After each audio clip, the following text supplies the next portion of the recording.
Rapaziada, acabou de sair a notícia daí, notícia boa pra quem gosta do Bolsonaro, né?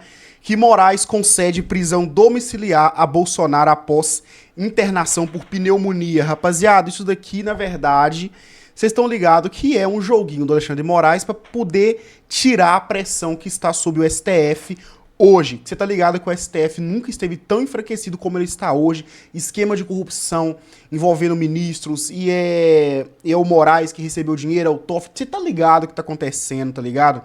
Então, a pressão no STF tá muito grande e parece que o Moraes, pra tentar, né, abaixar um pouquinho a pressão, pra dar uma despressionada, ele fez isso daí, que concedeu a prisão domiciliar para Bolsonaro, que pra mim é o mais razoável, tá ligado? Até bandido mais hediondo nesse país, nas situações do Bolsonaro, já estaria já estaria cheio de regalia, você tá ligado? Nunca que ele estaria preso, um bandido normal.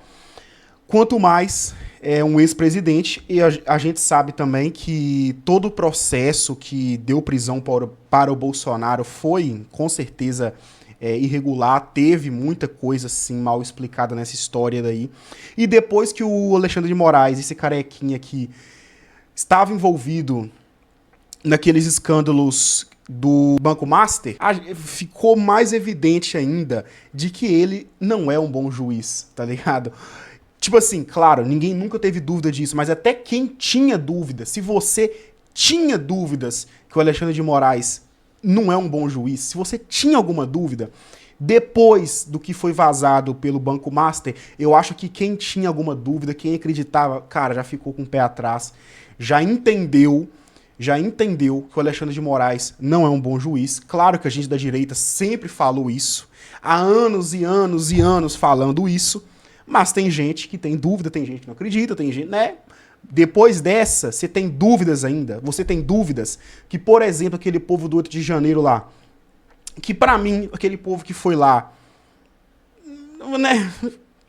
Estão entendendo, né? Há dúvidas que aquele pessoal foi julgado de forma bem parcial, que houve erros na condenação daquele pessoal, daquela mulher lá que pichou a estrada com batom e ganhou, eu acho que 17 ou 14 anos de cadeia, não sei. Há dúvidas de que o Alexandre de Moraes não é lá aquele cara que preza tanto pela democracia, assim. Há dúvidas de que o juiz Alexandre de Moraes... Tipo assim, se você tem dúvidas disso, cara... Se você tem dúvidas, né? O ministro Alexandre de Moraes do STF acatou nesta terça-feira o pedido da defesa e aprovou a solicitação de prisão domiciliar temporária ao ex-presidente Jair Bolsonaro. Então vai ser temporária. Eu acho que assim que sair um parecer médico, né, falando que ele já pode voltar pra Pudinha lá, ele deve voltar. Mas pelo menos, né, rapaziada, pelo menos o Alexandre de Moraes tem assim, né... Um restolho de bom senso e colocou o camarada numa domiciliar. A gente sabe que semana passada aí ele passou mal, foi pro hospital. Cara, Bolsonaro tá mal pra caramba. Mal fisicamente, imagina como é que ele deve estar emocionalmente, né? Vendo tudo que ele construiu, sendo o maior nome da direita brasileira. Tudo que ele construiu agora ele tá naquela situação sem poder falar nada, sem poder dar um parecer nenhum sobre a candidatura do filho.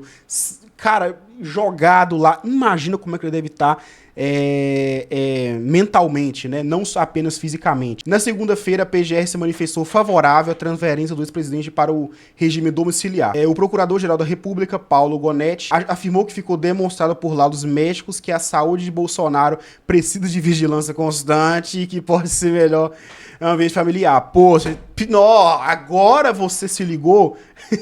agora você se ligou, meu nobre. Pô, pelo amor de Deus, cara. Mas é isso daí, rapaziada. Cara, quem acha que o Bolsonaro não deveria estar em um regime domiciliar é esquerdista, é petista, até quem é de direita e não é bolsonarista, tá ligado? É aquela direita independente e tudo mais. Entende que, cara, o humano é um senhor de idade, ele sofre de problemas oriundos da facada que ele levou até hoje. E o mínimo do mínimo do mínimo é uma prisão domiciliar, entendeu? Quem é de direita tem bom senso, mesmo não gostando do Bolsonaro, entende isso. Só meia dúzia de petista que vai falar que não e tal. Tem um argumento também que o pessoal usa muito, né, que é a questão da pandemia, pandemia. Ah, que na pandemia lá ele falou, eu não sou coveiro, e daí, tá, e pá, e pá, e pá. Sim, tem esse argumento que o esquerdista pode ter, o petista vai usar esse argumento daí. Mas, rapaziada, aí é aquela coisa, entendeu? É aquela... É você ficar na parede. Tá, ele falou isso daí, tá, beleza, tem essa questão aí e tudo mais, beleza, mas, né... né, você fica meio que num jogo de cintura aqui, meu nobre. Você fica meio pá, meio lá, tá ligado? Vão deixar um velho, né, um senhor de idade ficar morrendo dentro da cadeia lá, tá ligado? Você fica meio cá, meio lá, não tenho nem resposta pra isso, querendo ou não, tá ligado? Não gosto do Lula também, e se fosse o Lula nessa situação... Aí que pega, tá ligado? Aí é que a nossa hipocrisia pega, ainda mais eu que sou cristão. Aí eu fico me perguntando, né? E se fosse o Lula, tá ligado? E se fosse o Lula nessa situação? Eu ia gostar, eu ia falar, tem que mofar na cadeia mesmo. Aí a gente que é cristão, né? A gente fica até lá, tá ligado? A gente fica naquela situação, pô, se fosse o Lula aqui eu ia gostar. Mas ao mesmo tempo eu não posso pensar nisso porque eu sou um cristão, cara. Mas se fosse o Lula, a gente pensa, pô, fazer o quê? Querendo ou não, a gente pensa nisso, tá ligado? Mas é isso aí, rapaziada. Bolsonaro foi pra domiciliar temporariamente, depois deve voltar, mas você tá ligado, né? Pelo menos restou um pouquinho de humanidade no Alexandre de Moraes. Então é isso aí, se você gostou do vídeo, like, se inscreva, tamo junto, é nóis.